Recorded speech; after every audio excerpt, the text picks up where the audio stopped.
Lo de Perú es brutal. Yo digo que es una democracia imperfecta, ¿no? Los últimos presidentes, casi todos están presos. A Alan García, antes que lo metan preso, se suicida. Hay destituciones permanentes. De los 4 que se presentan ahora para ser elegidos dentro del Congreso, de esos 4, 3 para la sociedad son desconocidos. Y 1 es conocido, pero por tener récord de imagen negativa. Pero debemos decir de Perú que tiene un dato distintivo. La crisis política no afecta a la economía, porque el país tiene una economía pujante, una economía activa, el país funciona. Lo que no funciona claramente es el sistema político. Cuando digo sistema político, no miremos y echémosle solamente la culpa a los políticos, porque esa es la fácil, decir, los políticos, este presidente. Digo, los candidatos que se eligen son el reflejo de la sociedad que tenemos. Ninguno de los candidatos en ninguno de los países vienen ni de la Luna ni de Marte. Lo votan los ciudadanos de esos países. Si comparamos a Argentina con respecto a Ecuador, Argentina hoy es Disney. Yo no conozco países con los niveles de asesinatos diarios que tiene Ecuador, más de un asesinato por hora. Desde mi punto de vista, creo que la suerte de Milei frente al recambio está asociada al éxito o no al éxito de la economía. Y en el caso de Ecuador, claramente no quiere una continuidad de Noboa. Lo que sí va a depender es si hay elecciones limpias, libres y pueden participar los opositores, o se termina convirtiendo en un régimen dictatorial.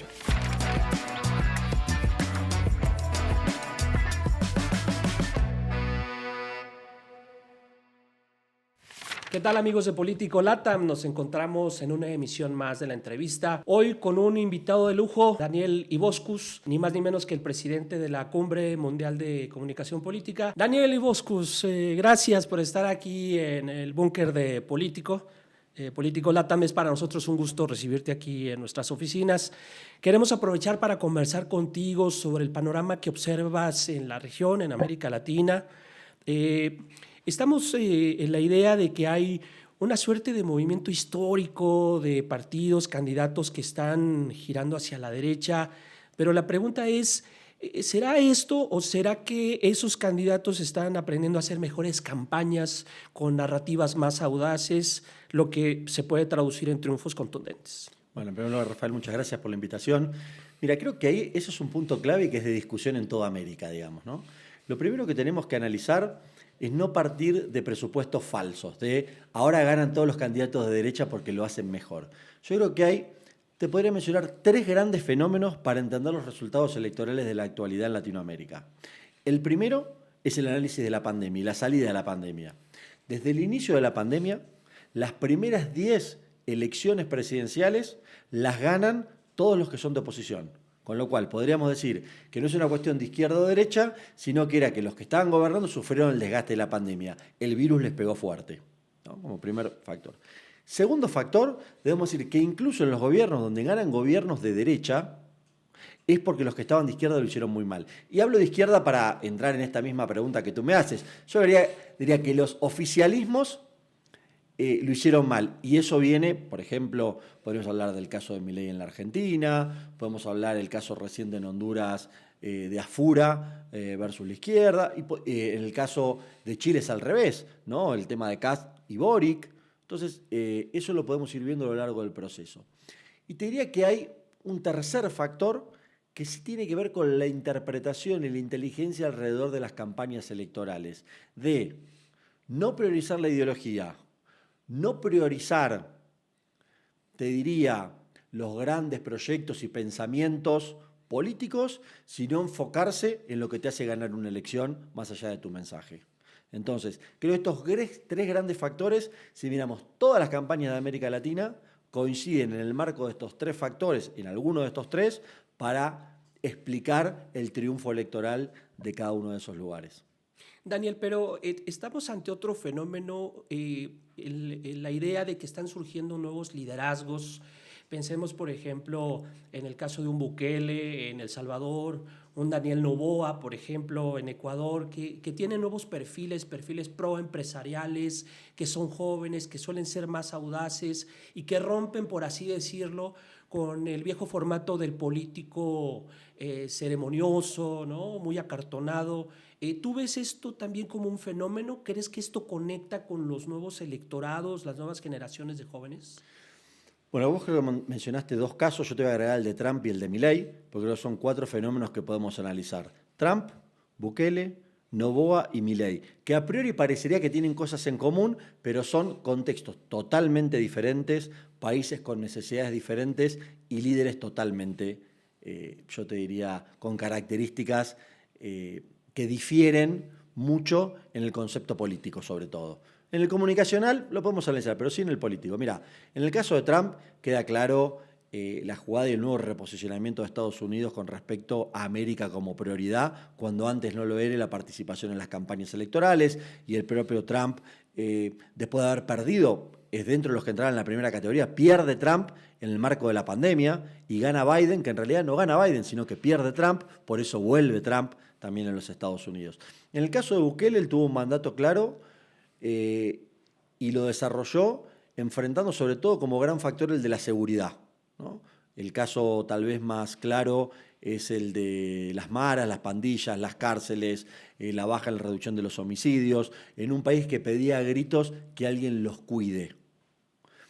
Ahora, el caso de Milei es un caso distinto, yo le diría, los dos partidos tradicionales con gobiernos que no cumplieron expectativas y surge algo nuevo, sin preguntar ni pedirle mucho, sino con expectativa de decir, bueno, si esto funcionó mal y esto funcionó mal, tomemos la otra alternativa. No miremos mucho, pero no votemos a lo que estaba. Y le dan la oportunidad, yo diría que sustentada en que a Milei le vaya bien en la economía. Si a Milei le va bien en la economía, le va a ir bien políticamente, y no es al revés.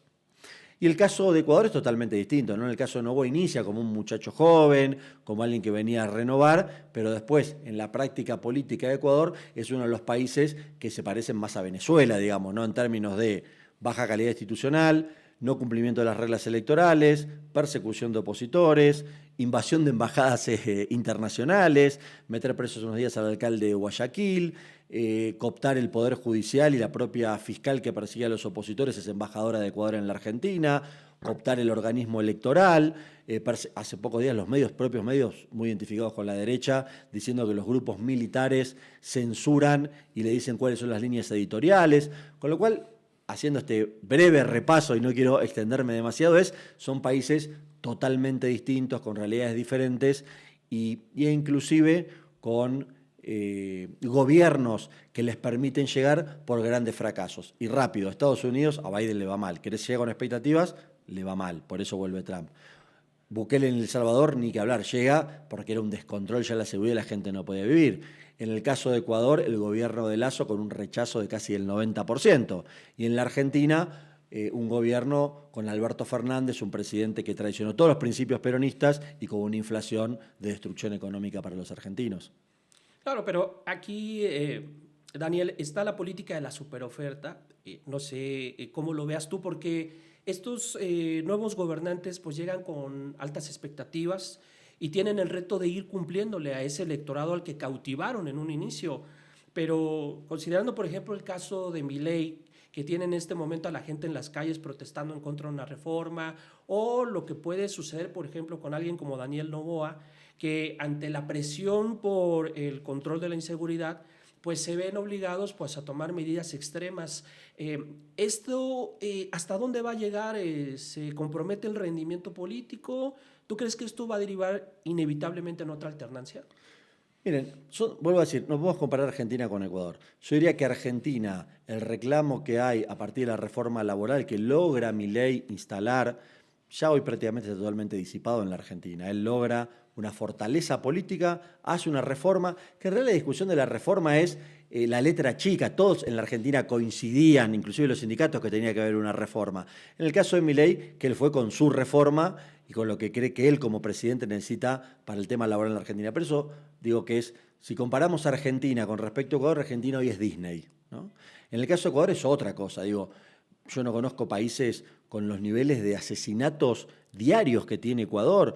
Estamos hablando del año 2025, más de 9.000 asesinatos, más de un asesinato por hora, militares asesinando a niños. Entonces, el Estado asesinando a vecinos, esto es realmente trágico, ¿no? Entonces, digo que son cosas diferentes. Desde mi punto de vista, creo que la suerte de Milei frente al recambio que usted muy bien plantea está asociado al éxito o no al éxito de la economía. Y en el caso de Ecuador, el recambio, creo que la sociedad claramente no quiere una continuidad de Noboa. Lo que sí va a depender es si hay elecciones limpias, libres y pueden participar los opositores o se termina convirtiendo en un régimen dictatorial.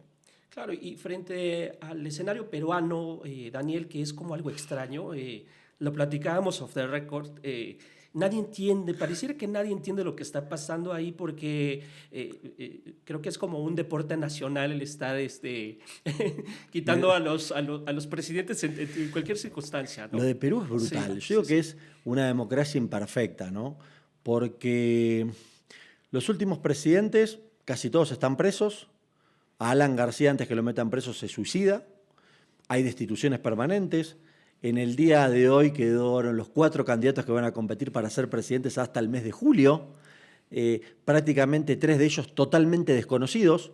De los 4 que se presentan ahora para ser elegidos dentro del Congreso, de esos 4, 3 para la sociedad son desconocidos. Y 1 es conocido, pero por tener récord de imagen negativa. Entonces, es un problema. Las destituciones, la baja credibilidad. Pero debemos decir de Perú que tiene un dato distintivo. La crisis política no afecta a la economía porque el país tiene una economía pujante, una economía activa, el país funciona, lo que no funciona claramente es el sistema político. Cuando digo sistema político, no miremos y echémosle solamente la culpa a los políticos, porque esa es la fácil, decir, los políticos, este presidente. Digo, los candidatos que se eligen son el reflejo de la sociedad que tenemos. Ninguno de los candidatos en ninguno de los países vienen ni de la Luna ni de Marte. Lo votan los ciudadanos de esos países. Entonces, ¿qué es otro dato interesante de Perú? Es que no funciona el Poder Ejecutivo, el Poder Legislativo y el Poder Judicial. Y ahí hay un triángulo que hace que sea una democracia de alta volatilidad, de grandes crisis institucionales y que ojalá que en la próxima elección del mes de abril puedan elegir a un líder fuerte que ordene y le dé rumbo al Perú. ¿Cómo explicamos el nuevo término que estás poniendo a circular, muy especial, gobernicar? ¿Le llamas así? Bueno, Gobernicar es mi último libro. Sí. Mi 8º libro fue Matrix Política, la construcción del candidato, donde hablaba de que una persona decide ser candidato hasta el día que gana la elección. Bueno, ese libro la verdad que funcionó muy bien, la editorial quedó muy contenta en la Argentina y en varios países de la región. Y me dicen, bueno, Daniel, pero cuando ganas la elección tenemos que hacer el libro que sigue. ¿Qué pasa el día que ganas la elección? Y ahí nace Gobernicar, el Kama Sutra del poder.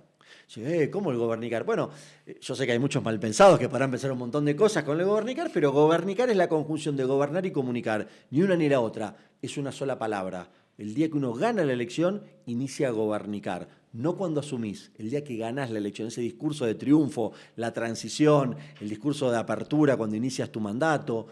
Y es el Kama Sutra del poder, porque a mí me gusta ser políticamente incorrecto, ¿no?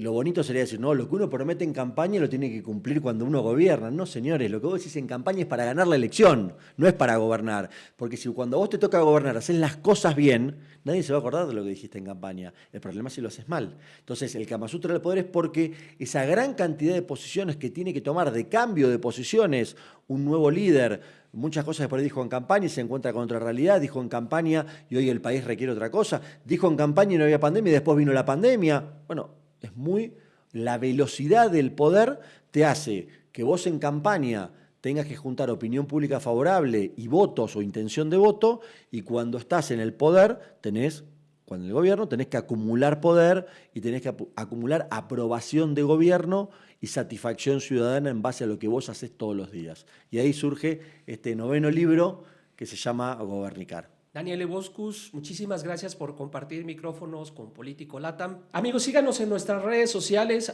@político_latam. Déjenos sus comentarios y sigamos la conversación.